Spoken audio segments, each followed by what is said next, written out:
It's my great pleasure. Before I start the introduction, I wanted to ask, how many Naval Academy graduates are here? Just kind of raise your hand. Oh, good. This wouldn't be half as much fun if it was just me and Mike.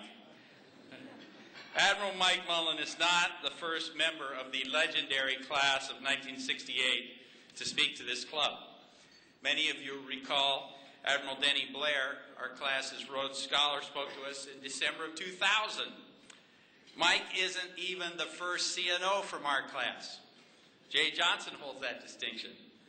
The current Commandant of the Marine Corps, General Mike Hagee, is also our classmate, as is the former Secretary of the Navy, Jim Webb. I could go on, but the other alumni are about to start throwing things. So I made my point. I'm proud that Mike is my classmate. Not only that, he's a great and good friend. Early in our careers, we attended destroyer school together.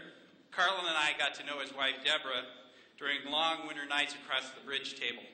Deborah is every bit as lively as she is lovely. Welcome to Seattle, Deb. We're really glad you're here.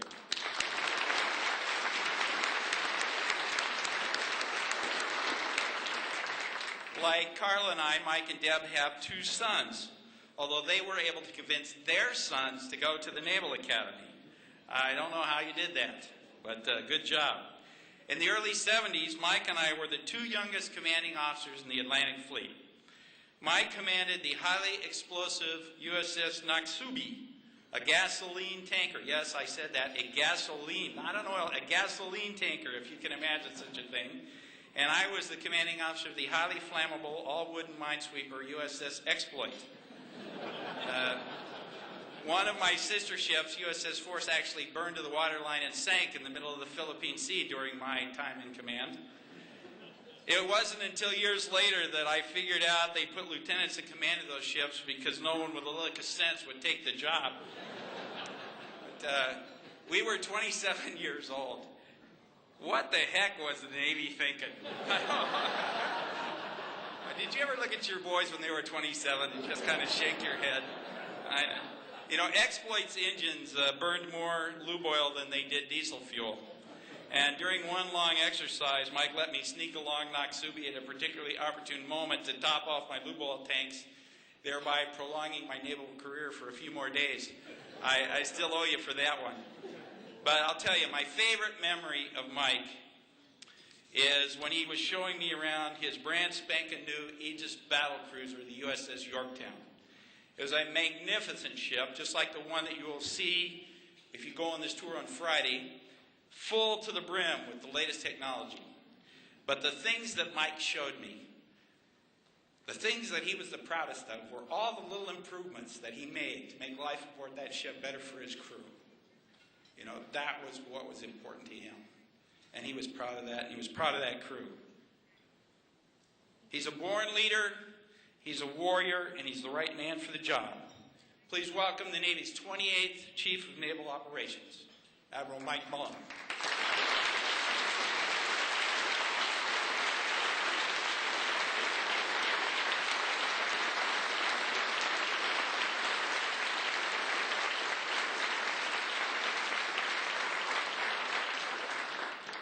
Some of that's true.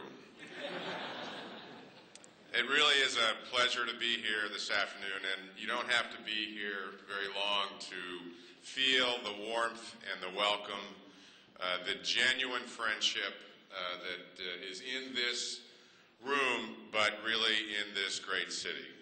It's great to be back. This part of the country is actually very special to Deborah and I.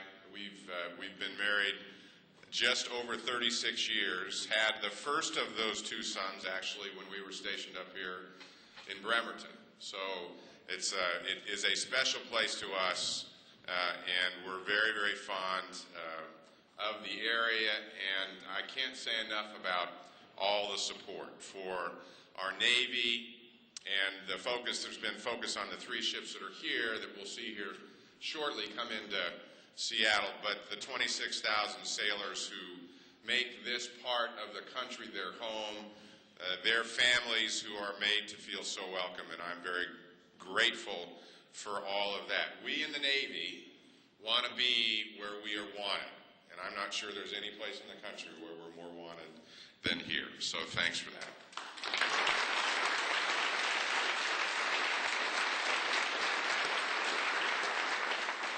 Actually, I was here 20 years ago commanding what I call a real DDG. One of our older DDGs, the Goldsboro, brought it into town for seafair. So in that regard, it's a nice, great return as well. And one of the events that I went to, and I'm reminded of even in 1986 how fast communications were, because I went to the horse races. And there with a few of my fellow COs, we placed a few bets, and I managed to win on one particular race over $400. And we all looked at each other and we said, so we're not telling anybody about this, right? So within 8 hours, I call home, and my brother-in-law answers the phone. He says, I heard you won $400 at the track last night. And that was before a lot of the technology we have now. I want to talk a little bit about our Navy today. It is, as you saw represented here today, in spectacular shape. I've been doing this a long time, as has been indicated, and the young men and women who serve in our Navy today are the best I've ever seen. We've got our recruiting numbers are exceptionally good and have been. We've just met our goal for the 59th straight month. Our retention numbers, in the days when I grew up in the Navy, back in those halcyon days of the 70s, I can remember our retention numbers being single digit for first term. We've enjoyed 50 to 60% first term retention in the United States Navy since 2000, so we're in our 6th straight year of that. And it's a credit to an awful lot of people who work very hard to make that happen. We've got 281 ships today. Almost 100 of them are deployed around the world. Focus in many places, our focus now comes to the Middle East and to the Gulf typically. And we mustered a large number of ships the other day to conduct that very successful evacuation from Lebanon, where we took out over more than 14,000 citizens. But that is typical of the performance, and the performance almost literally without a hitch. And it's not just the Navy that does this, because I see this in all the armed forces. I really would encourage you to visit these ships that are in port here. I know they'll have a great time, but they're great ships, and they will show you great capabilities. But what really is key is to meet the sailors who man them and let them tell you their stories, because they are from all over the country, and in these days actually all over the world, and they're very, very special people. I'm fond of reminding both myself and others that if you walk aboard any ship, the average age on that ship is about 20 or 21 years old. That has been that way since the founding of our country. It is that way today. These young men and women are writing history every bit as important as the history that was written back then, and they bear that burden and do it, as I said, at a level that I have never seen. So I am grateful for their service and what they do for all of us that allow us to flourish as we have for so many years. When I visit them, whether it's at sea or in Iraq, on the ground, their eyes sparkle, they're focused, they're dedicated, and they're very, very, they know they're making a difference, and that's a message that they send all the time. And it's very easy to get out of bed in the morning and go to work when you're working, when you're in a leadership position and responsible for their well-being, and it's something I take very seriously. But I've never had a better group to be around. They are in lots of places, whether it's chasing down pirates, yes, pirates, back in the sailing days to which Bill and Herb Spock spoke earlier. They're back, and they're in lots of places. And whether it's pirates or performing the kinds of missions that we have recently in the war, support of the evacuation that was just that I just mentioned a minute ago that just took place, responses to places like Indonesia and the tsunami, where we had a huge impact, and then actually less than a year ago. In fact, one of the chiefs I ran into today said, "I last saw you aboard the Truman when we were conducting an evacuation, what we call a non-combatant evacuation in our own country as a result of Katrina." Or the kind of efforts that you see in Pakistan, where we had a Navy Admiral Command Joint Task Force for almost 6 months there. And just last week I was in Indonesia, my first time in Indonesia or Malaysia, and I visited there and Singapore, but I also got aboard the hospital ship Mercy, where almost 500 sailors had returned to Indonesia to continue to assist those people many of whom have never seen a doctor. And that assistance and that relationship building, which is such a strength of the United States Navy, because we are out and about, is something that nobody does better than our young men and women, and they were there making a difference.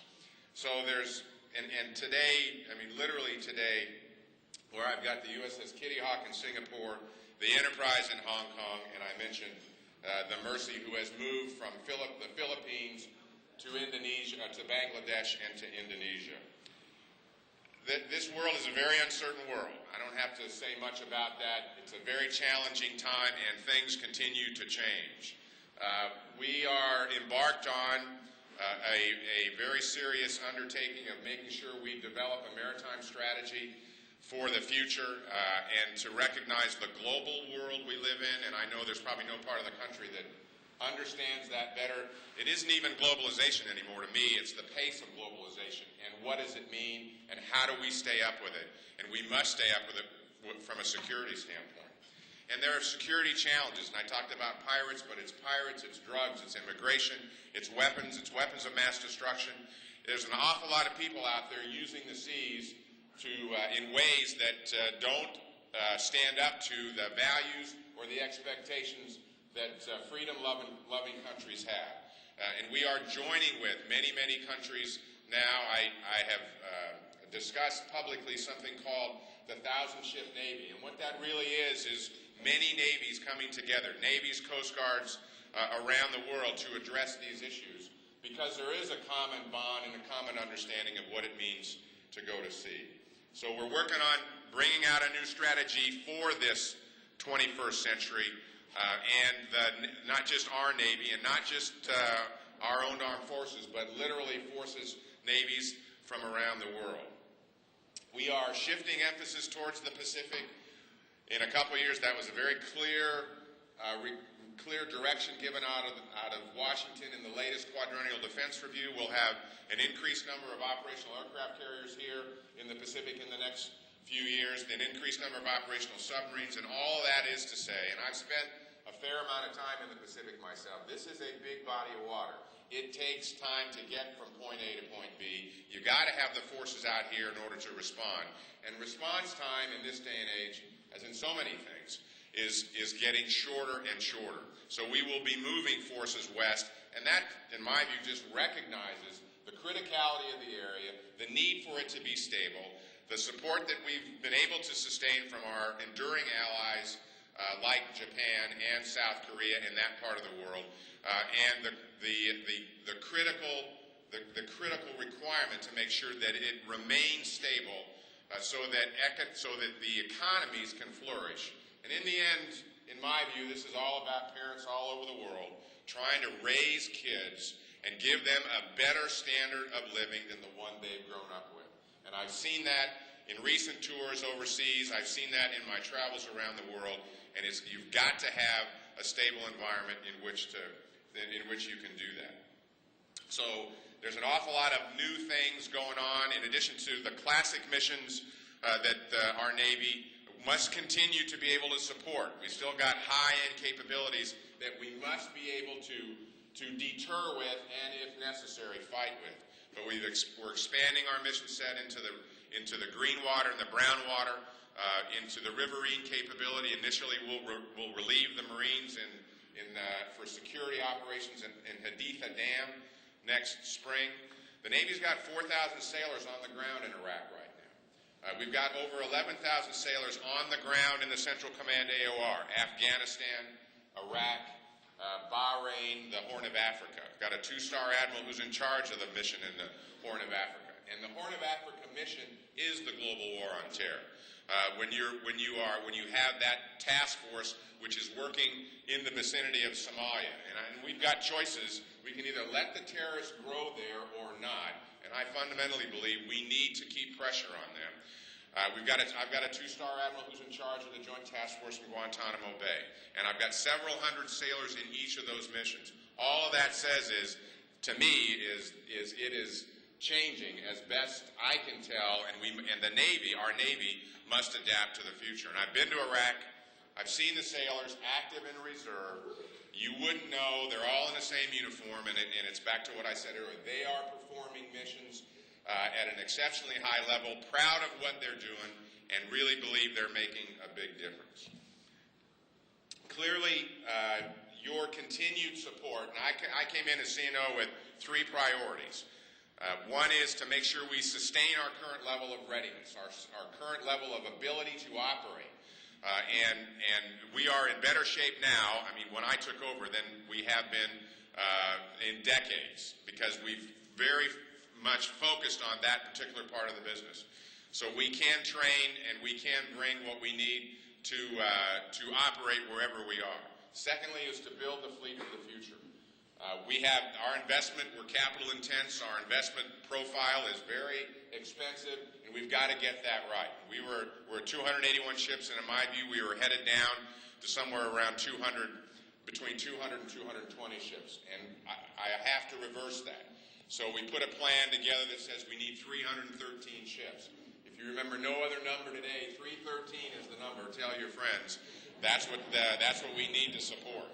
I have T-shirts. I'd be more than happy to hand them out.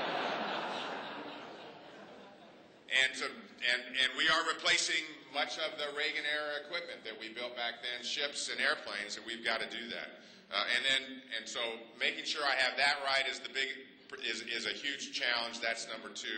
And number 3 is making sure we have it right for our people.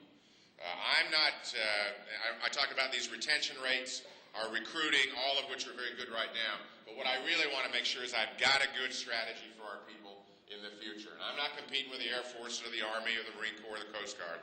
I believe I'm competing in the marketplace for the companies against the companies that are here.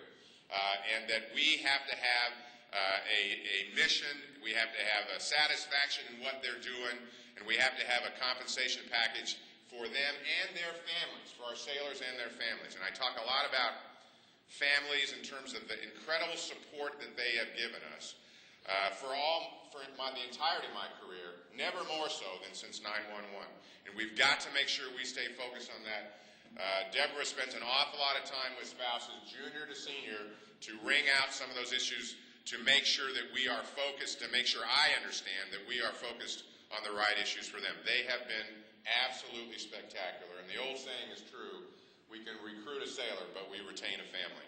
And it's never been more true than right now. So making sure it's right for our people, that they have the right skills. We're moving into a world where our sailors are going to have multiple skills, not single skills. And we've got to create an environment that will handle what the needs are of the individuals in the family, and that I can compete with the best young people in America. At a time in the next few years where about 28% of our high school graduates in this country are going to be eligible to come into the military. That's a pretty small pool to compete for what we need to compete with. So it's an exciting time. It's a great place. It's a great time to be serving. And again, I am incredibly appreciative of your support of our Navy. But it's not just the Navy, of the entire military. The country has never been served by better young men and women. I really believe that. They ask me one question when I am out and about, and particularly in Iraq: are the American people supportive of us? It's very easy to say yes, and then they just move on to carry out their mission. That's all they want to know right now. So your support is vital. Again, thanks for all you do for all our people in this area, and we look forward to coming back for many, many, many, many years to come. God bless you.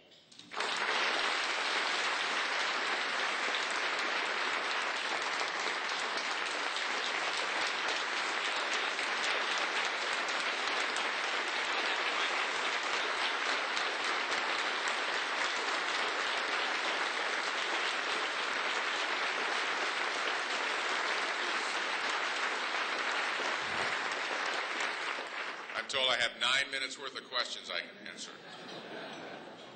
Yes, ma'am. Go ahead, no wait. I'll repeat it. I'd just like to ask whether the Navy is having the same kind of problems with people who are reservists and come back, or people who leave the Navy with their folks getting jobs when they come home, and what can be done about that? There is an ongoing discussion, constantly ongoing discussion about how to get this right. The challenges that the Navy has are not as severe as some of the other services just because of the sheer numbers. But it is something that I will tell you, the reserves, the reserve and guard has been, they've been through the roof in terms of what they've done and how they've contributed in the last 4 or 5 years, in particular during this war. And I also would say the same about businesses. They have been very, very patient and unbelievably supportive, which we will continue to need. I know that the issue is being addressed so that we can achieve some kind of balance. I've got individual areas in the Navy that I'm concerned about in that regard, but it has not been one that has been particularly stressing for Navy. Yes, sir. Admiral Mullen, thank you very much for being here today. And since December of 2004 and the tsunami, sorry, go ahead. Sorry.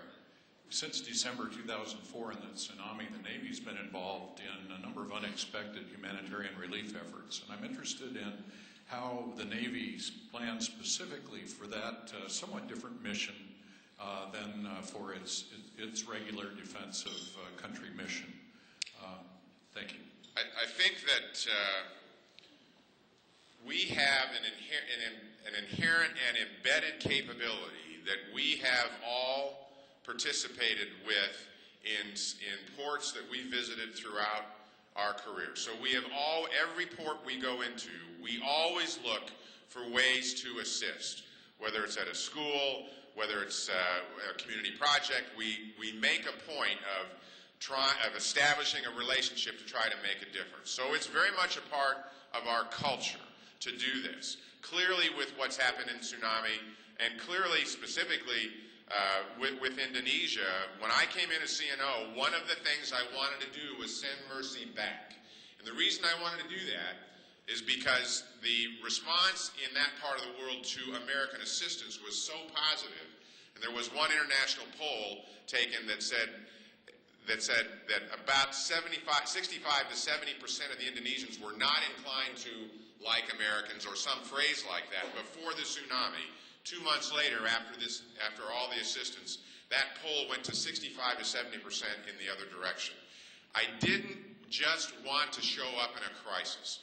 So we made plans to send Mercy back, and as I said, I was just out there the other day, and they are having a huge impact. Clearly, there are limits to what we can do, but there's a fair amount of inherent capability that exists, as it did just the other day. It wasn't called humanitarian assistance, but when we took out those 14,000, it wasn't just the Navy either. We took out those 14,000 citizens. There was a lot of support that needed to be brought to them, from medical care to birthing to feeding and all the things that you would need. So it is very much a part of our culture and makeup to do this. With the frequency of disasters, we clearly are, right now, we clearly are planning more than we had in terms of supplies, positioning supplies in order to be able to respond sometimes more readily. But we think it's something that we will be doing for a long time.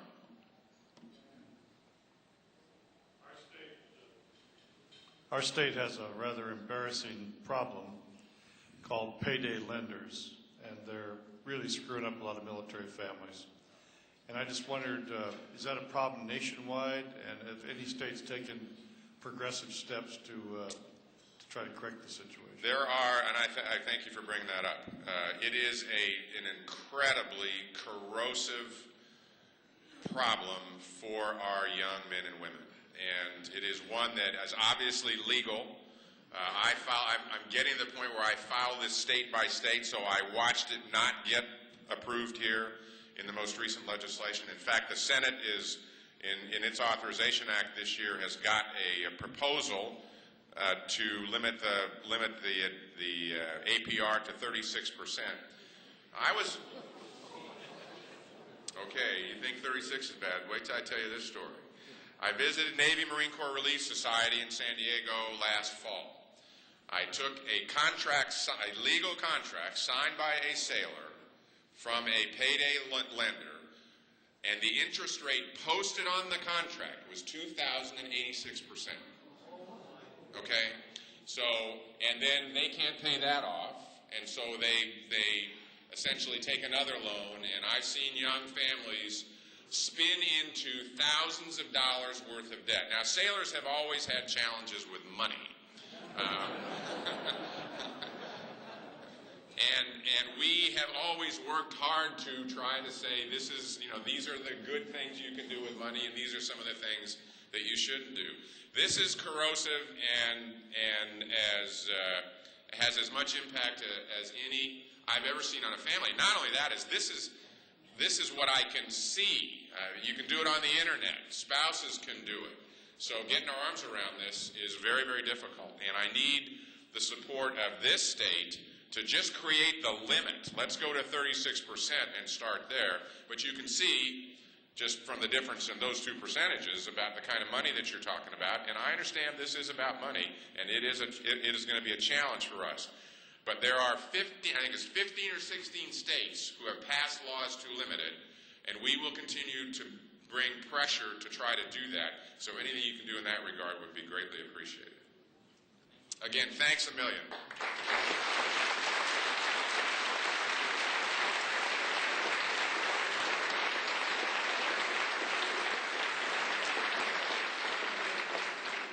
Thank you, Michael. I'm just honored to have you come to Seattle. I've been ending each meeting with a pretty good rule for life. It's kind of like reef points for Rotarians. And this week, rule number 5. Once you know a person, if you can't get along with them, it's at least partly your fault. See you all topside. We are adjourned.